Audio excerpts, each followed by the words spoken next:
Listen to me very carefully. Before darkness ever attacks a person, it looks for a place to rest. Before confusion enters your mind, it searches for agreement.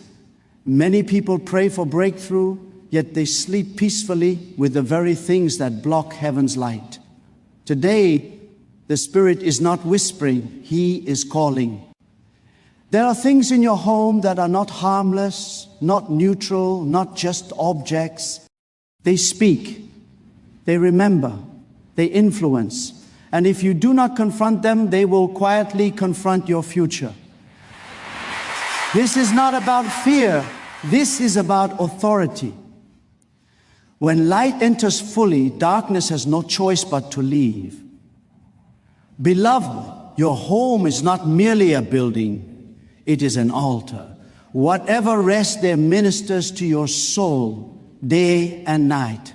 Some objects carry memories of pain, failure, broken relationships, or old spiritual agreements. They keep your emotions tied to yesterday while God is calling you into tomorrow. Strength is not holding on. It is knowing when to let go. Detachment is not weakness. It is confidence in God's provision. There are 7 kinds of objects that invite heaviness. Objects connected to past sin that you have repented of but never removed. Items that say anger, lust, fear, or sorrow every time you see them. Gifts from relationships that ended in destruction. Symbols that glorify darkness, violence, or hopelessness. Things kept just in case because you do not trust God fully. Broken items you refuse to repair or discard. And clutter that reflects confusion rather than purpose. When you remove them, you are not losing anything. You are declaring freedom. You are saying, my spirit will not be controlled by the past. My emotions will not be imprisoned by objects. My home will agree with heaven. Faith rises when obedience is practical. As you cleanse your environment, your mind becomes clearer, your prayer becomes stronger, and your confidence in God's direction deepens. A disciplined spirit produces a disciplined life. When you boldly remove what no longer belongs, you create space for peace, clarity, and divine alignment. Light fills what surrender empties. What you allow to remain around you silently shapes your spiritual atmosphere. Many people believe that atmosphere is created only by prayer or words, but atmosphere is also formed by what you tolerate. Every object carries a history, a memory, a message. Some speak P, CE, some speak faith, and others speak fear, regret, or darkness. You may not hear their voice with your ears, but your spirit recognizes their presence. This is why you can walk into a room and immediately feel heaviness or peace without anyone saying a word. Spiritual atmosphere works quietly. It does not announce itself. It settles, it lingers, it influences. When objects connected to pain, defeat, anger, or ungodly seasons remain in your space, they keep your soul emotionally anchored to moments God already delivered you from. Your spirit cannot rise fully when your environment keeps pulling you backward. This is not superstition, this is spiritual sensitivity. Light and darkness cannot dominate the same space. One always responds to what is allowed. Many people pray for joy while living surrounded by reminders of sorrow. They pray for clarity while their environment reflects confusion. They ask for peace while holding on to objects that stir unrest. The spirit of a home is shaped by agreement, not intention. What stays has permission. What you refuse to confront gains influence. Darkness does not need invitation. Tolerance is enough. Inner strength is revealed when you decide that your spiritual atmosphere matters. When you choose alignment over attachment, When you say, even if this object once meant something to me, it no longer has authority over my emotions or my future. That decision shifts the unseen realm. The moment you cleanse your environment, your spirit breathes again. Faith flows more freely. Prayer becomes lighter. Peace becomes natural. Your home begins to cooperate with your destiny instead of resisting it. Spiritual authority is never built on fear because fear already admits defeat. True authority flows from discernment, the ability to see clearly, to sense deeply, and to judge rightly without panic. When fear leads, people react. When discernment leads, people rule. Darkness thrives where fear dominates, but it retreats where discernment. E.T. stands firm. Fear asks, what if? Discernment declares, I know. That knowing does not come from emotion, it comes from spiritual maturity. Many people remove things from their lives out of anxiety, superstition, or pressure, but that does not produce freedom. Freedom comes when the spirit is trained to recognize what belongs and what does not. Discernment is quiet but powerful. It does not shout. It does not rush. It listens, it weighs, it understands. A discerning spirit does not need to be dramatic to be decisive. It simply knows when something carries the wrong influence and calmly removes it. Fear focuses on darkness. Discernment focuses on light. Fear asks how strong the darkness is. Discernment knows how strong the light already is. When you walk in discernment, you are not afraid of objects, memories, or influences. You are aware of their effect, and awareness gives you control. Authority is not shouting at darkness. Authority is refusing to give it space. A person who lives in fear is easily manipulated. A person who lives in discernment is unshakable. Discernment allows you to detach emotionally without bitterness and to remove things without regret. You are not adapting to the past. You are protecting the future. That is strength. When discernment governs your life, your decisions become cleaner, your environment becomes lighter, and your spirit becomes sharper. You no longer tolerate what drains you, confuses you, or weakens you. Not because you are afraid, but because you know who you are, and you know what carries authority in your space. Emotional and spiritual detachment is not loss, it is mastery. Many people believe that strength means holding on, enduring, and preserving everything connected to their past. But true strength is revealed when a person can release without fear, without bitterness, and without regret. Detachment does not mean you did not love, care, or value. It means you have grown. It means your identity is no longer dependent on people, memories, or objects to give you meaning. A weak spirit clings because it is afraid of emptiness. A strong spirit releases because it trusts what God will fill next. When you are emotionally attached to things that no longer serve your purpose, those things quietly begin to rule you. They dictate your mood, your thoughts, and sometimes even your decisions. Detachment restores authority. It places you back in control of your inner world. Spiritual detachment does not make you cold, it makes you clear. You stop reacting emotionally to reminders of pain. You stop being triggered by symbols of old seasons. You no longer feel obligated to keep what God has already finished with. This is not denial, it is discernment in action.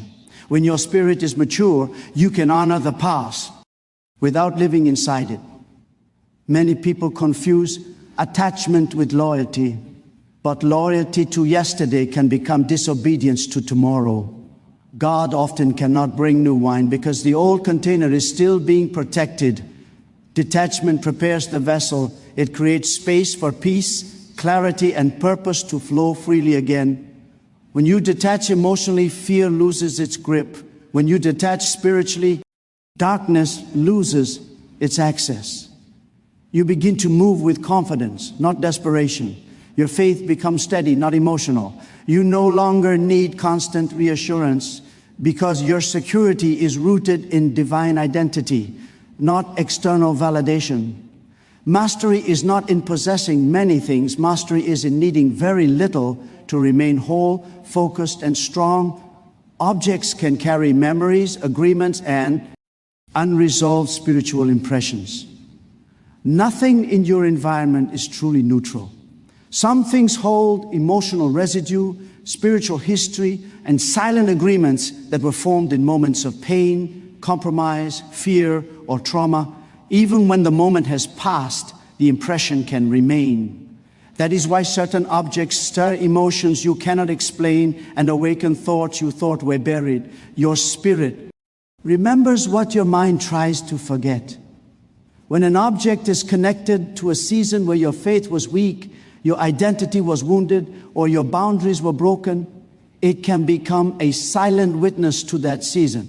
It does not speak with words, but it reinforces feelings. It reminds your soul of who you were instead of who you are becoming. This is how unresolved spiritual impressions quietly influence your presence. They keep emotional doors slightly open, allowing heaviness to return without warning. Agreements are formed when something is accepted without discernment. Sometimes you did not know better. Sometimes you were vulnerable. But once revelation comes, responsibility follows. Keeping an object tied to darkness, pain, or ungodly influence is not harmless nostalgia, it is continued. De-agreement. Darkness does not need constant permission.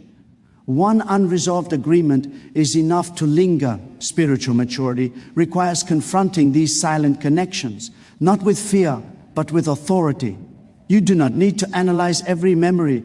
You need to discern what still has influence. When you remove objects connected to broken covenants, unhealthy identities, or destructive seasons, you are not erasing history, you are breaking influence. As those impressions are removed, something shifts internally. Emotional triggers weaken. Spiritual clarity increases. Peace settles more easily. Your environment stops reminding you of survival mode and begins to reflect purpose. Freedom is not only about what you overcome internally, it is also about what you remove externally. When old agreements are broken, your spirit regains its voice and your future gains momentum. Darkness enters not by force, but by permission. It does not break doors. It waits for them to be left open. Many people imagine darkness as something aggressive and obvious. But in reality, it is subtle, patient, and quiet. It settles where there is neglect, tolerance, and compromise. It does not need your belief, only why? Our allowance. When something is permitted to remain without examination, it gains influence over time. Permission is often given unconsciously. It comes through familiarity, emotional attachment, or spiritual laziness. You may say, it doesn't bother me anymore, but numbness is not victory. Numbness is often the sign that something has been tolerated too long. Darkness is comfortable where discernment has gone silent. It stays where boundaries are unclear. It grows where obedience is delayed. People ask why peace feels distant even though they pray. Often, it is because prayer is being offered while permission is still being granted. Authority cannot function where compromise is protected. Darkness does not argue. It simply occupies whatever space is not actively governed by light. When something in your environment drains your joy, stirs fear, or pulls your mind back to places God has already delivered you from, that thing has been given space it does not deserve. Permission is powerful because it reflects agreement. What you allow, you silently endorse. What you refuse to confront, you empower. This is not about blame, it is about awareness. The moment awareness comes, response. Ability follows, and with responsibility comes authority. When you withdraw permission, darkness has no defense. It cannot negotiate. It cannot resist. It must leave. That withdrawal may look simple, removing an object, ending an attachment, clearing a space. But in the unseen realm, it is a declaration of rule.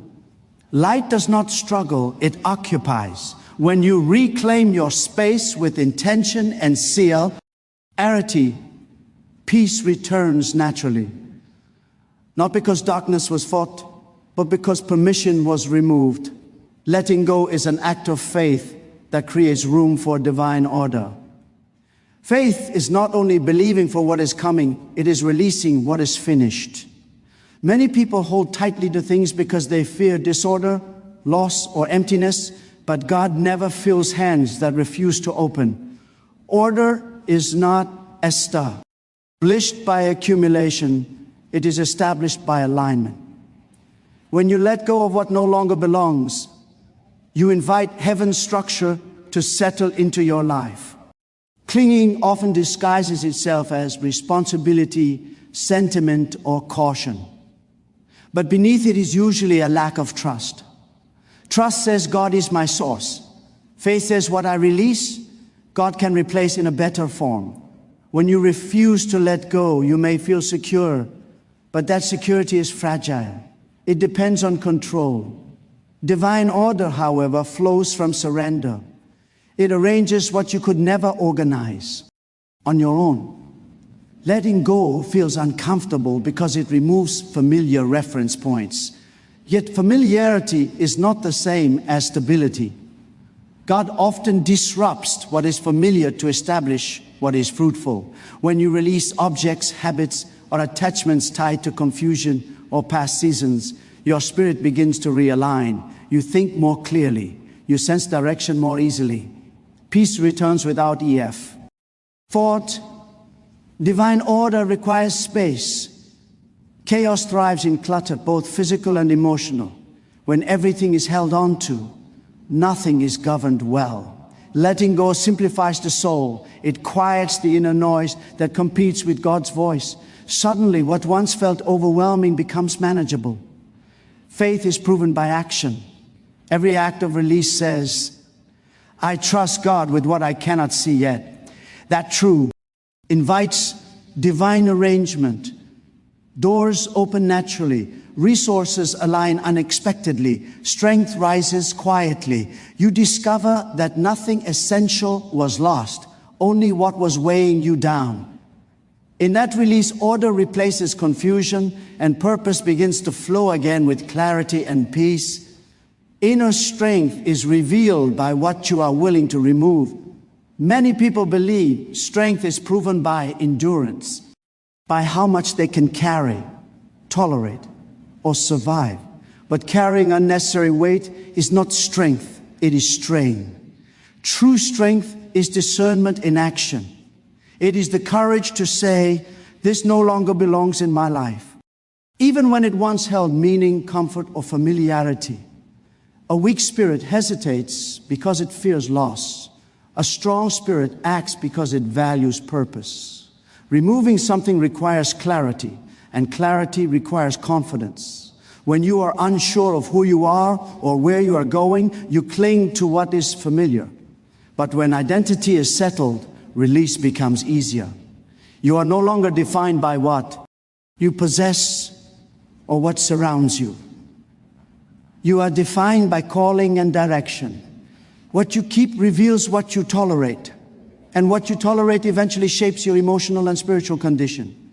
Inner strength does not argue with clutter, confusion, or compromise. It simply removes them, not in anger, not in fear, but in quiet authority. That authority comes from knowing that your peace is more valuable than sentiment, and your future is more important than memory. Removing something that drains you is not rejection of the past, it is protection of the present. It is saying, I honor where I've been, but I will not live there. Strong people do not need to prove anything. They are secure enough to let go without explanation. When you remove what weakens you, you become lighter inside. Your thoughts become sharper. Your emotions stabilize. You respond instead of react. Strength becomes evident not through force but through boundaries. Every act of removal reinforces your authority over your environment and your inner world. In that process, confidence grows quietly, not because everything is perfect, but because nothing unnecessary is controlling you anymore. That is real strength, clear, steady, and unshaken. A clear environment supports a clear spirit and a focused purpose. The condition of your surroundings often reflects the condition of your inner world. When your space is cluttered, your thoughts struggle to settle. When your environment is chaotic, your spirit finds it harder to rest. This is not coincidence, it is alignment. Your spirit responds to order, and it resists confusion. What you see daily trains how you think and how you feel. Clutter is more than physical accumulation. It is delayed decisions, unresolved emotions, and postponed obedience taking visible form. Every object without purpose competes for your attention. Over time, that competition fragments focus and drains energy. A distracted environment produces a distracted spirit. But and your space is simplified, your mind follows.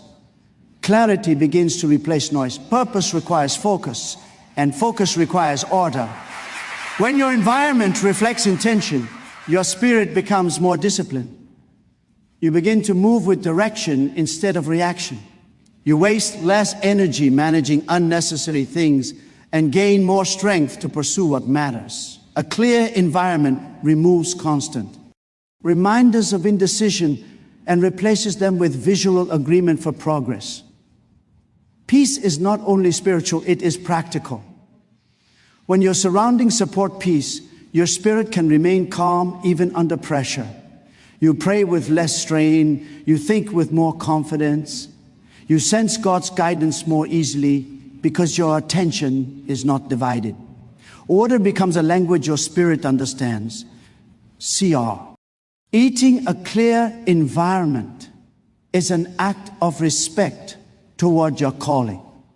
It says, what God is doing in me matters enough to protect.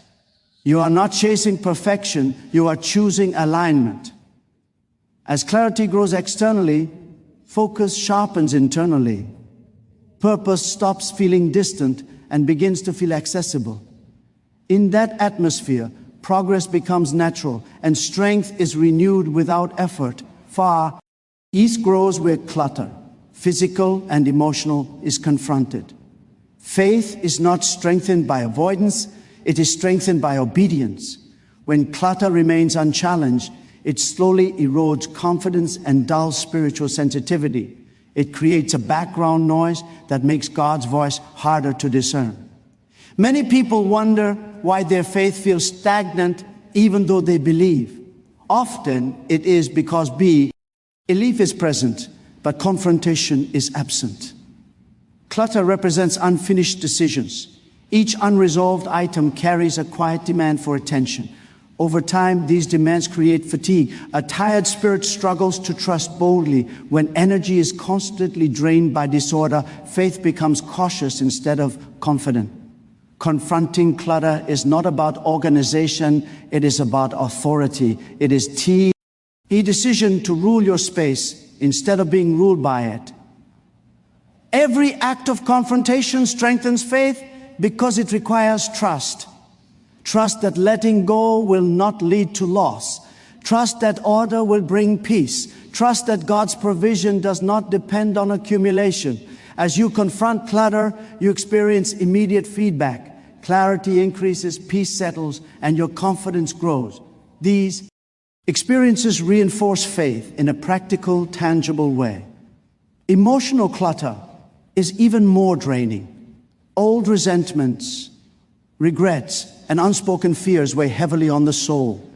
When these are confronted through forgiveness, release, and truth, faith rises naturally.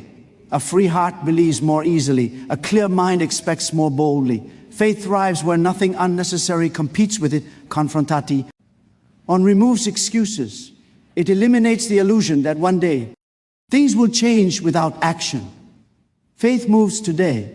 Each cleared space becomes a testimony that obedience works. Each release becomes proof that God sustains. Over time, faith becomes steady, not emotional. You stop depending on circumstances to believe and begin trusting from a place of clarity and strength. In that environment, faith does not struggle to survive. It grows. Transformation B. Jinns, when obedience meets revelation. Revelation without obedience produces frustration because you can see what needs to change but refuse to act. Obedience without revelation produces exhaustion because you work without understanding. When the two come together, transformation becomes inevitable. The moment you act on what has been revealed, power is released. Revelation exposes what has been hidden, tolerated, or misunderstood. It brings clarity, not condemnation, but clarity demands response. God never reveals something to inform you. He reveals it to invite movement. Delay weakens impact. Immediate obedience strengthens authority. Even small acts of obedience, removing an object, releasing an attachment, clearing a space, carry great spiritual weight when they align with revelation. Many people wait for feelings to change before they act, but transformation does not follow emotion. Emotion follows obedience. When you move first, inner resistance breaks. Peace flows after action, not before it. Obedience shifts the atmosphere both within and around you. What once felt heavy begins to lift. What felt blocked begins to open. Revelation often comes quietly, as a nudge, a discomfort, a sense that something is out of place. Ignoring it hardens sensitivity. Responding to it sharpens discernment. Each obedient step makes the next one clearer. Transformation is progressive, not instant, but it accelerates when obedience is consistent. As obedience and revelation align, your confidence grows. You stop questioning every instruction. You begin to trust the process. Life becomes less about struggle and more about flow. Doors open without force. Direction becomes clearer. Strength rises naturally. True transformation is not dramatic. It is decisive. It begins the moment you choose to act on what you know. That choice releases alignment. And alignment invites lasting change. This is the moment of decision. Light does not negotiate and destiny does not wait. What you tolerate today will shape what you experience tomorrow. You cannot carry the future God has prepared while holding on to what belongs to the past. Strength is proven by obedience, not intention. Peace is sustained by alignment, not prayer alone. When you remove what does not belong, you are not losing control. You are reclaiming authority. Your home, your spirit, and your purpose must agree with heaven. Decide today what stays and what leaves, because whatever remains will either serve your calling or slowly stand a guide. And sit.